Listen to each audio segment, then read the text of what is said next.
ሰላም ውድ ተመልካቾች እንደናችሁ እንደምን ዋላችሁ? ወሳኝ የሆነ መረጃ ይዤላችሁ መጥቻለሁ። የመረጃ ምንድነው? ሰሞኑን በአማራ ፋኖ መካከል እንግዲህ ከባድ የሆነ የመከፋፈል ሴራ እየተሰራ ይገኛል። ይህ ሴራ ምንድነው?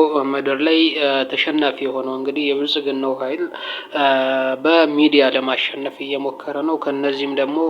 ከነዚህም በሚዲያ ለማሸነፍ የበላይነቱን ለመውሰድ በዓለም ሚዲያዎች የደረሰበት ያለውን ጫና የዓለም ሚዲያ ለፋኖ ትግል ለፋኖና ለአማራ ጂኖሳይድ እየሰጡ ያሉትን እውቅና እንግዲህ ለመሸፋፈን ህዝቡን ለማታለል እንግዲህ በዛ ያለ ታጣቂ ኃይል የዓለሙን ዲፕሎማሲም ለመቆጣጠር ከእጁ የወጣውን ለመቆጣጠር እንግዲህ ፋኖ ብቁ የሆነ የፖለቲካ ኃይል እንዳልሆነ ከአቅማቸው ውጭ እንዳልሆነ እንግዲህ ለማስረዳት ብዙ የፋኖ ኃይሎች እጅ ሰጡኝ በማለት እንግዲህ የውሸት ዜናውን እያሰራ ነው። ከነዚህ ዜናዎች አንዱ እንግዲህ ከትምህርት ቤት በተለይ ከዩኒቨርሲቲና ከኮሌጆች የቀን ሰራተኞችን እንዲሁም ባለባጃጆችን በማፈን እንግዲህ የፋኖን ልብስ በማልበስ እጅ ሰጡኝ የሚል በስፋት እያሳዩት ነው። ከነዚህም መካከል እንግዲህ ትላንትና በምስራቅ ጎጃም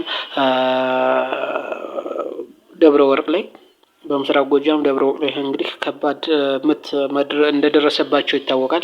ነገር ግን መታ ነው በማለት እንግዲህ ፋኖን መታ ነው ምስራቅ ጎጃም ደብረ ወርቅ ላይ መታ ነው በማለት እንግዲህ 4 ክላሽ እና አንድ አርፒጂ እንደማረኩ እና እንደደመሰሱ ብዙ የፋኖን ኃይል እንደደመሰሱ እንግዲህ ፕሮፓጋንዳ ነስቷል።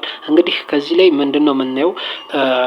በርካታ ተደምስሷል ብለው በርካታ ኃይል ተደምስሷል ብለው ያሳዩት ግን አንድ አርፒጂ እና 4 ክላሽ ነው። እንግዲህ ብልጽግና ሲማርክ እንዴት ቀባብቶና እንዴት አሽሞንሙኖ እንዴት ደራርቦ ክላሹን የሚኒሻውን እየሰበሰበ ፕሮፓጋንዳ እንደሚሰራ ይታወቃል።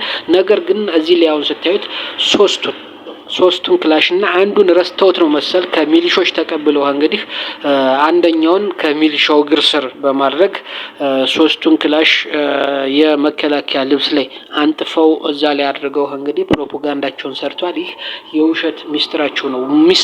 ውሸታቸው ተጋለጡ ሲላቸው እንግዲህ በቅጡ እንኳን መደርደር አይችሉም። በቅጡ እንኳን አስተባብረው ፕሮፓጋንዳ መስራት አይችሉም። በቅጡ እንኳን መዋሸት የማይችሉበት ደረጃ ደርሷል ማለት ነው።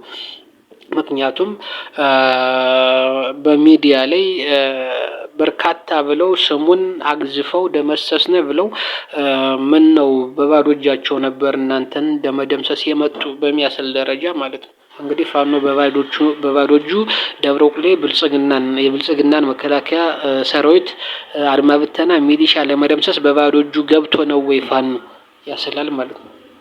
በባዶ እጁ ለመደምሰስ ገብቶ በባዶ እጁ በቦክስ ደምስሷቸው ሲወጣ በርካታውን ገለው፣ ነገር ግን የያዙት መሳሪያ 3 ክላሽ 4 ብለው አንዱን ረስተውት ከሚሊሻው እግር ስር አርቀው በትንሽዬ ነው በጣም ካሜራ ውስጥ አልገባላቸውም አርፒጂውን አስቀምጧት ማለት።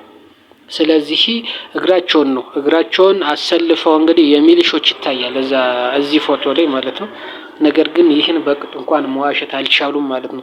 ስለዚህ ይህ ከባድ ኪሳራ ያመጣባቸውን ለመሸፋፈን ሲሉ በጣም ብዙ እንከኖችን እያወጡ የኢትዮጵያን ሕዝብ አማራውን አይሸውዱትም ለማታለል እየሞከሩ ነው። ራሳቸውን በራሳቸው እያረኩ ይገኛሉ። ይህ የሚያሳየው እንግዲህ ፋኖ ምን ያክል እንደጠነከረ ነው።